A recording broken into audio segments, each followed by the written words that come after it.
Hello, isang mapagpalang gabi sa bawat isa sa atin. Salamat po tayo sa Diyos dahil kahit na ang panahon natin ay masak-masak, sabi niya, umuulan. Pero hindi pa rin tayo at binigyan tayo ng kataon makarating sa buong ito.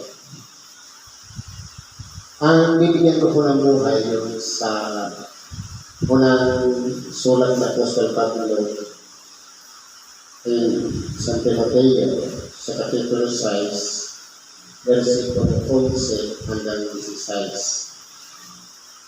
Sabi po dito, "Datapwat ikaw o tao ng Diyos, tumakas ka sa mga bagay na ito at sumunod ka sa katwiran, sa kabanalan, sa pananampalataya, sa pag-ibig, sa pagtitiis, sa kaamuhan." Ngayon po, kung ating pong pag-aaralan, ano po ba ang nais ni Apostol Pablo na ipahayag sa atin na dapat natin takasan?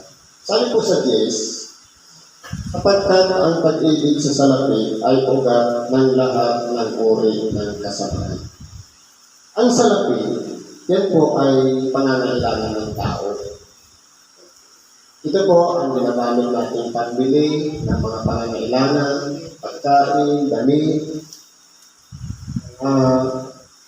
ginagamit natin sa transportasyon, at kung ano-ano pa. Pero yan po siya para gamitin natin kapag meron tayong pagkakagastusan. Pero, ang sabi kasi dito, pag-ibig sa salapi. Kung mapapansin natin, siguro, hindi naman bago sa atin yung mga napapanood natin ngayon sa mga television. Na nauungkat yung mga nakaraan pangyayari sa dating administrasyon na maraming mga kahit nakabilanggo na dahil lang sa 1,000,000 patong sa bawat ulo, mapatay lamang.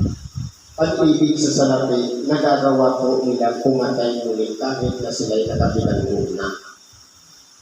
Kahit yung mga matitinong pulis na dahil lamang sa presyo ng bawat ulo, nagagawa nilang pumatay ng mga matitinong tao. Ibig sabihin, yung paghahangad dahil doon sa salapi na sila'y nasisilaw, kaya yan po, kapag sumubra yung paghahangad, nasasakripisyo yung mga ibang tao na gumagawa ng kabutihan. Kaya kung mapapansin natin dito, yung tinatawag na pag-ibig sa salapi, yung paghahangad, ito po ang dapat nating takasan, kundi gamitin lang natin siya tungtungan ng ating mga paa. Ibig sabihin, nasa ilalim natin siya. Andito tayo at yung Diyos pa rin ang ating dapat na mas higit na dapat natin bigyan ng pansin. Sabi nga, ito natin doon ang tinatawag na paglilingkod. Sapagkat sinasabi sa ibang bahagi ng banal na kasulatan, hindi kayo makapaglilingkod ng sabay sa Diyos at sa mga kayamanan. Kaya, magagamit lang natin siya bilang pambili o kung ano man na iuugnay natin sa ating mga pangangailangan. Tinuturuan tayo dito ni Apostol Pablo, natakasan natin ito. Ang gagawin natin, sumunod tayo sa katwiran. Kung ano yung nakikita natin matuwid, tama, karapat-dapat, kalugod-lugod sa Diyos, yan po yung piliin natin. Ano ba po yung kabanalan? Yung kalinisan ng ating mga puso. Sa totoo lang, hindi naman natin masasabing perfecto ang ating buhay. Pero, magagawa natin yan kapag tayo po isinusuko natin ang ating sarili at humihingi tayo ng kapatawaran sa ating mga kasalanan. Yan po ay bahagi ng kabanalan. Sa pananampalataya, na kinakailangan yung inumpisa natin na kung paano tayo tinawag ng Diyos, dapat po yung pananampalatayang yan ay hindi po yan mawala. Na kaya tayo ay nagsasakripisyo, pabalik-balik sa mga templo, dahil po meron tayong pinaglalaanan yung nag-iisa nating kaluluwa na meron siyang tatanggaping reward sa pagbabalik ng ating dakilang Panginoon na walang iba, yung tinatawag na buhay na walang hanggan. Yan po ang dapat na pananampalataya na lalaki pa natin ng pag-asa.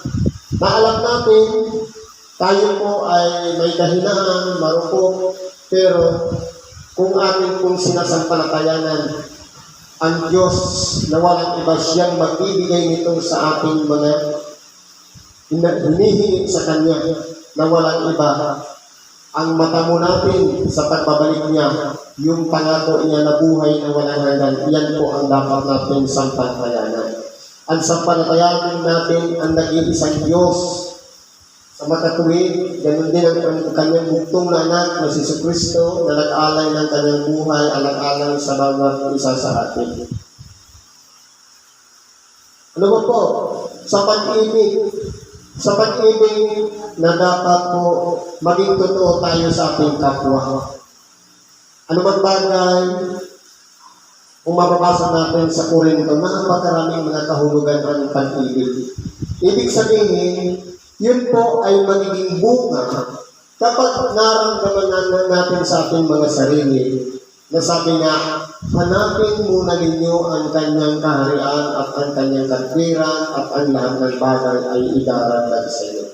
Kapag pinagaharian po ang ating puso ng Diyos, tunay nga sabi, ang Diyos ay pag-ibig, kusa na lang po natin nagagawa yung mga kahulugan ng pag-ibig. Na hindi lang sa pamamagitan ng salita, sinasabi natin ang pag-ibig sa kapwa, kundi dapat ipinapamalas natin sa kanila at nararamdaman ng ating kapwa yung pagpapahalaga natin sa bawat isa. Isa po yung bahagi ng pag-ibig. Ano ba po? Sa pagtitiis, sabi nga kanina, mapalad yung nagtitiis ng maraming ng mga pagsubok. Sa totoo lang po, yung mga tukso, nariyan lang po yan. Pero, kinakailangan natin pagtiisan at malagpasan yan. Sapagkat, yan po ang pamamaraan ng kalaban ng Diyos na panghikayat niya. Katulad naman ng sa Diyos, ang pamamaraan ng panghikayat niya, ipangaral yung mabuting balita. Ipaunawa sa mga tao kung ano yung ikabubuti ng bawat isa sa ating mga tao. Pero po, ang tukso, pamamaraan naman niya ng Diablo para kung sasakyan natin yung tukso na yan, iyon naman ay magdudulot ng ikapapangamak natin. Kung baga mahihikayat tayo niya. Magiging kapatid na niya tayo kung tayo sasakay doon sa mga tukso. Pero kung meron tayong pagtitiis na bagamat dinaranas natin ang mga tukso, napaglalaman natin, napaghahandaan natin, napagtitiisan natin. Sapagkat kumbaga, katulad ng isang tatawid ka sa isang putikan, hindi ka makakaiwas doon. Ang mahalaga, nakatawid ka doon sa kabila. Yun po yung importante dyan. Dadaan talaga sa buhay ng tao, yung pagkalog mo, yung kababagan, minsan, kumbaga, hindi natin yan inaasahan. Pero, ang nakatakda, dahil parte na ng pagsubok na dapat natin pagtiisan, dapat magtagumpay tayo katulad ng ating dakilang Panginoon. Na mas mahirap pa na ang kanyang mga dinanas sa mga nakapaligid sa kanya. Pero lahat ng yan, pinagtiisan ng ating dakilang Panginoon. Nagtagumpay po siya. Naman po sabi nito, sa kaamuan, na kahit na tayo man ay kaliwat kanan, tinutuya, sinisiraan ng puri, dinuduhali, dapat po habaan natin ang ating pasensya. Hindi tayo dapat sasagot sa magumagawa sa atin ng masama, kundi ipanalangin natin yung mga tao na umuusig sa atin. Sapagkat pati po sila ng buhay natin. Hindi po natin pwedeng sabihin, kaaway ko na siya o kalaban natin ang ating kapwa. Sapagkat, sabi nga, ang pakikibagay natin dito sa ibabaw ng sanglibutan, hindi laban sa laman at tubo. Ibig sabihin, para lang tayong mga pawn o mga piyon ng chess na naglalaro kung alin ang matatalo, kung madadaig ba ng puti, yung itim. Kung tayo po ay nasa panig ng kabutihan, kinakailangan magtagumpay po tayo sapagkat maaari pong parte lang ng ating buhay yung mga dinaranas natin mga kakaiba sa ating mga buhay na hindi natin inaasahan. Kaya po, maging maamo lang tayo sa kalagayan na kung ano man ang dinaranas natin, magpatuloy lang po tayo. Sabi po dito, makipagbaka ka ng mabuting pakikipagbaka ng pananampalataya. Ano pong pakikipagbaka? Kung mapapansin natin, lahat naman tayo ay mayroong pananalig o pananampalataya. Kasi pag meaning ng pananampalataya, paniniwala at pagtitiwala sa mga bagay na hindi nakikita. Kung tayo man po ay sumasampalataya sa Diyos, magpagbaka tayo ng totoo, yung tama. Sa totoo lang, minsan, sa lakas ng ating pananalig sa Diyos, tinutumbasan po yan ang kalaban ng Diyos. Yung ang pakikipagbaka po natin dito, gumawa lang tayo ng tama sang-ayon sa kalooban ng Diyos. Kaya po, yan po ang dapat nating pagtagumpayan. Sapagkat yan po natin makikita na meron tayong hinahangad sa ating sarili na dapat makamtan natin. Pero, nariyan pa rin palagi ang hadlang sa ating mga buhay. Sabi dito, mananang ka sa buhay na walang hanggan. Ang tanong, paano natin makikilala sa ating sarili kung tayo ba ay pinaghandaan ng Diyos ng buhay na walang hanggan? Sa totoo lang po, tayo pong lahat na mga tao, maging mabuti man o masama, may nakatakda na talagang buhay na walang hanggan. Yun lamang, aalamin natin, kasi kung titingnan mo, ang kalalagyan ng tao sa maniligtas, buhay na walang hanggan, kasama ng Diyos sa kanyang kaluwalhatian. At doon naman sa hinatulan na, sa mga nangapapahama, buhay na walang hanggan naman, walang hanggan naman sakripisyo o paghihirap doon sa dagat-dagatan apoy. Parehas po walang hanggan. Kaya po kung titingnan natin, dapat po alam natin kung saan papunta, ano ba yung pinaghahandaan natin. Yung buhay na walang hanggan doon sa piling ng Diyos o buhay na walang hanggan doon sa kapahamakan. Na kung saan, yung pinakauna o ama ng kasinungalingan na lahat ng mga pampalasan, pati mga anghel na sumuway sa Diyos, yung magkakasama yun doon sa paghihirap sa dagat-dagatan apoy. Na sana po, hindi po mangyari sa atin na mapunta tayo doon, kundi doon tayo mapunta sa buhay na walang hanggan na inihanda ng Diyos doon sa kanyang mga tinubos, doon sa kanyang tinuring na mga anak na dapat, sabi nga, kinikilala natin si Kristo, dapat kinikilala niya rin tayo. Dapat hindi lang natin pinapupurihan siya, kundi dapat kilala rin tayo ni Kristo sapagkat ipaparamdam niya sa atin ang presensya ng Espiritu Santo sa ating buhay. Kasi mahirap, pagdating sa huli, sasabihin natin, nangaroon kami, ibang yung kasama namin, nakita ka namin. Pagkatapos nagpagaling din naman ako ng may karamdaman. Kung hindi tayo kilala ni Kristo, anong sasabihin sa atin? Magsilayo kayo sa akin, hindi ko kayo na nakikilala. Kaya, ipakilala natin ang ating sarili sa Diyos sa pamamagitan ng pagsuko. Sapagkat kikilalanin tayo ng Espiritu Santo sa oras na siya'y nananahan sa buhay natin. Kikilalanin niya ano ba ang laman ng ating puso. Ano ba talaga ang hinahangad natin. Kung ang hinahangad natin, gamitin ang ating katawan na ito para papurihan siya, parangalan siya, luwalhatiin siya. Doon po natin mararamdaman na kapakipakinabang pala tayo sa harapan ng Diyos. Na yun po yung pinaka-importante. Para tayo katulad ng isang kagamitan na mula sa isang maruming kalagayan, pinulot lamang pagkatapos nilinisan, pinakinabangan, ginagamit na sinasaklanan ng kapangyarihan ng Espiritu Santo. Kaya hindi po natin pwedeng sabihin magmapuri tayo sa ating sarili. Sapagkat galing lang tayo lahat sa isang kalagayan na sabi nga, walang matuwid, wala kahit isa, kundi lahat nagkasala. Kumbaga, pinulot lang tayo sa maruming kalagayan, nilinisan, pinakinabangan. Dapat po, sa pamamagitan ng katawan natin na to, dapat ginagamit natin ito para papurihan lang ang Diyos.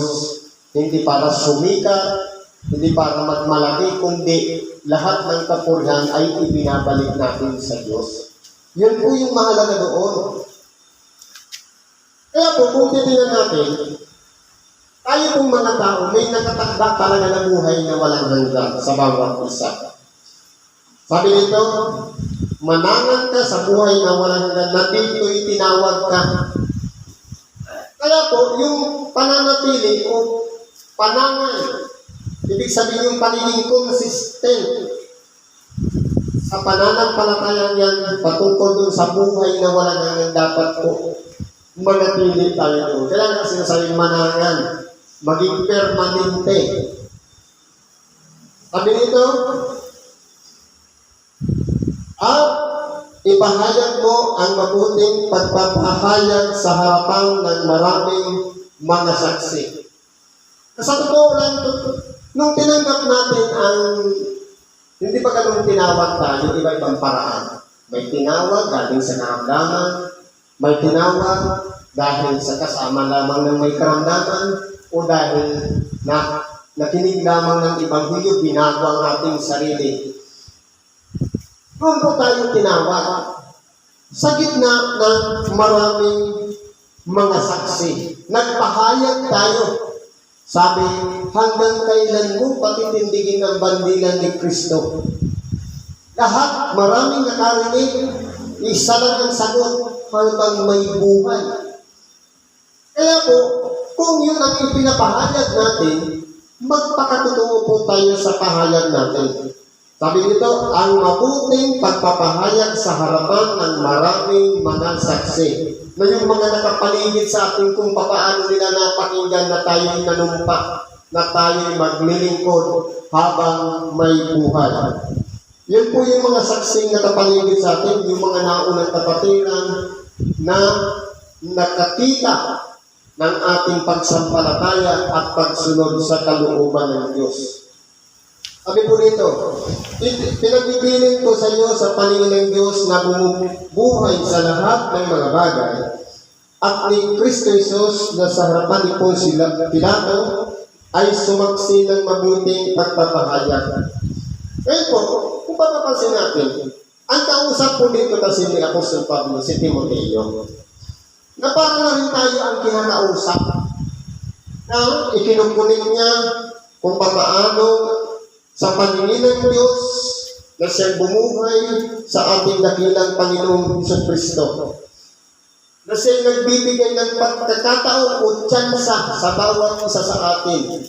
Na bagaman ang tao, kumbaga, mahirap ng baguhin, mahirap ng mapagsisi o makabalik loob sa Diyos. Pero binibigyan pa muli ng Diyos ng panibagong buhay. Kaya, ang Diyos ang bumubuhay sa bawat isa sa atin. Sabi nito, ni Kristo Jesus na sa harapan ni Poncio Pilato na sumaksi sa mabuting pagpapakahayag. Kaya kung titignan natin, naging witness dito ang ating dakilang Panginoon. Nasa kabila naman ng pamumuhay ng ating dakilang Panginoon, saksi naman si Pilato na naging tapat siya sa Diyos.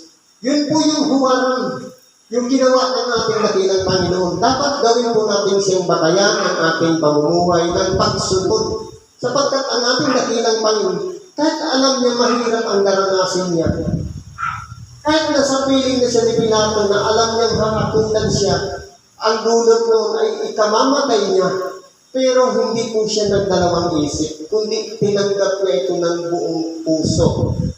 Buong kaluluwa niya lakas, na handa niyang ibigay ang kanyang buhay. Ito na yung dakilang pag-ibig na binigay ng ating dakilang Panginoon sa bawat isa sa atin. Handa niyang isakripisyo ang ating buhay. Kung yan po ang huwala natin, kinakailangan, ganun din ang pagbabatayan natin. Tayong handa rin natin isakripisyo ang ating sarili, alang-alang sa ating mga kapatid, alang-alang sa pagkakaisa, alang-alang sa pagsulong, alang-alang sa ikabubuti. Nagsasakripisyo tayo, minsan nangangaral tayo sa mga kabundukan.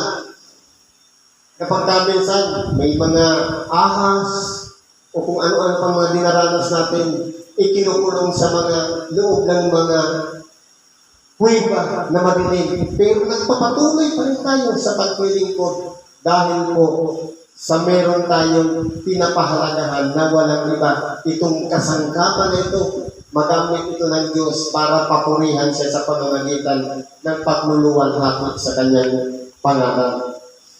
Sabi dito, natuparin mo ang utos. Ano po bang utos? Isa lang naman ang utos ng ating dakilang Panginoon na sinabi niya sa kanyang 12 alagad. Follow after me. Sumunod ka sa akin. Kung mapapansin natin, sa 12 alagad, isa lang ang sinabi niya, sumunod ka sa akin. Paano tayo makasusunod sa Diyos? Paano tayo makasusunod sa ating dakilang Panginoon kung minsan lamang dumarating yung mga pagsubok, iniiwan na natin siya? Katulad ngayon. Kung kalooban ng Diyos, marahil nandito tayo kahit lumalakas ang bagyo o ulan man o hangin, pipilitin natin makarating sa pook kung saan natin lulawalhatiin ng Diyos. Pero, ang sabi natin, habang may buhay, umulan lang, hindi na nakarating ng peligro. Kaya kung hindi na natin, nagiging sinungaling tayo sa harapan ng Diyos. Kaya kung tayo po may katapasan, anuman ang mangyari, kahit umulan man yan, uminit man, may problema man sa daan, pupunta tayo sapagkat sumumpa tayo sa Diyos na tayo'y maglilingkod habang may buhay. Kaya po, sabi nito, natuparin mo ang utos na walang dungis, walang kapintasan hanggang sa pagpapagitan ng ating Panginoong Hesukristo. Kaya po, ibig sabihin, unlimited. Hanggang sa kahit hindi man mamatay man tayo sa kapanahunan natin na hindi pa bumabalik ang ating dakilang Panginoon. O mas mapalad kung inabutan pa natin yung pagbalik ng ating dakilang Panginoon. Kinakailangan maging consistent yung pananatili natin doon sa sinumpaan natin na nagpapatuloy lang tayo ng ating mga ginagawa. Sapagkat hindi natin nalalaman yung plano ng Diyos. Meron siyang mga sinabi na mga palatandaan na siya'y babalik, pero yung oras, itinira niya po yan sa kanyang ama. Hindi niya sinabi kung ano yung panahon. Pero yung mga palatandaan, nangyari na ngayon. Marami na mga nangyayari. Yung mga gera, yung mga lindol, yung minsan nakita natin nung nakaraang taon, yung Redmond, at kung ano-ano pang mga palatandaan na meron pang mga nagpapalipad ng mga apoy, walang iba yung mga nakikita natin na mga missile. Nandun na lahat. Pero hanggang kailan pa ba yun yung pagbabalik ng ating dakilang Panginoon? Ang mahalaga po doon, hindi natin iisipin yung pagbabalik niya, kundi ano ba yung ginagawa natin sa pang-araw-araw na kasusunod pa ba tayo sa sinasabi ng ating dakilang Panginoon, sumunod ka sa akin. Yung mga yapak niya, yung mga halimbawa niya, yung mga aral niya, yan ba ay pinapahalagahan natin at isinasagawa natin na mula sa ating mga puso? Yun po yung importante. Sapagkat doon po tayo titingnan ng ating dakilang Panginoon kung tayo'y naging tapat sa Kanya. Nagbigay siya ng halimbawa na naging tapat siya sa Diyos, dapat tayo naman ay maging tapat sa ating dakilang Panginoon. Naging huwaran siya, naging tanglaw siya o liwanag siya sa mga tao, dapat maging liwanag din tayo.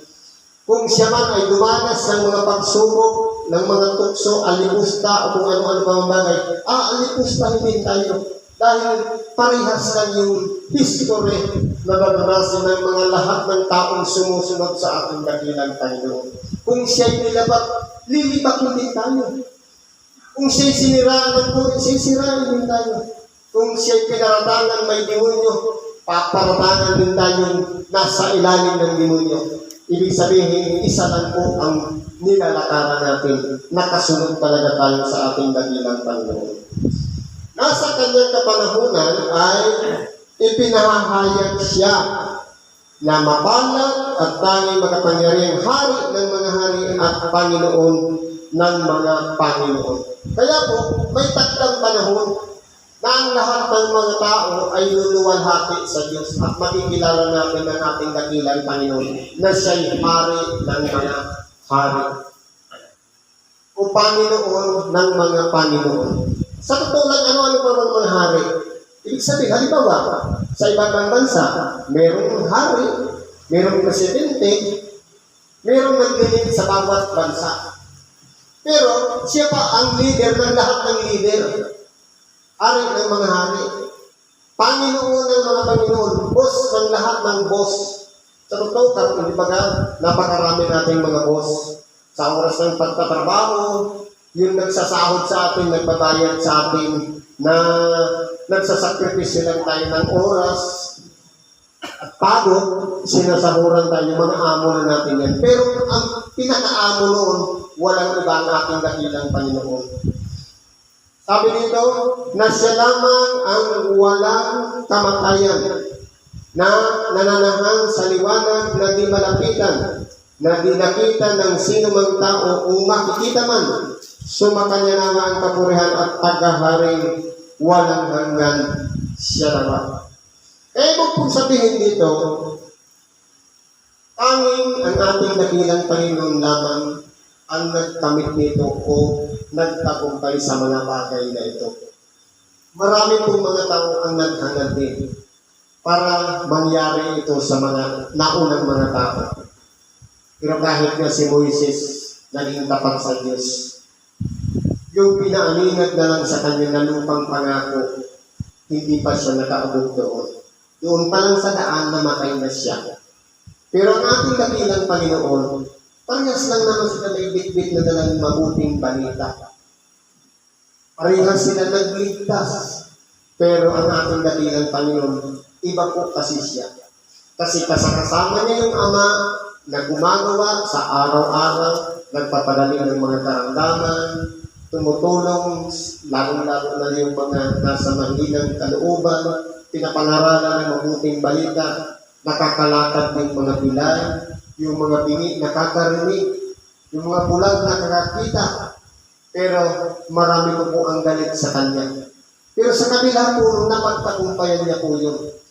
Kahit ikamatay niya pa, kahit na siya'y maialay, alang-alang lamang sa pangtubos sa mga kasalanan, na kung titignan natin, hindi po yan kaya ng tao. Kahit ang ating dakilang Panginoon, tinuya at ipinalagay lamang anak ng isang anluwagi, wala pong ibang salitang lumabas sa kanyang kundi Ebanghelyo.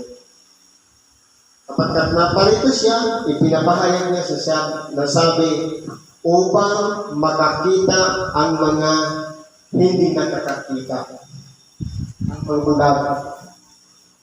Pero pagdating naman sa mga matatalino o matataas na kalagayan, mga eskribas, parisiyo, naparin ang ating dakilang Panginoon para yung mga nakakakita ay maging mga bulag na walang iba.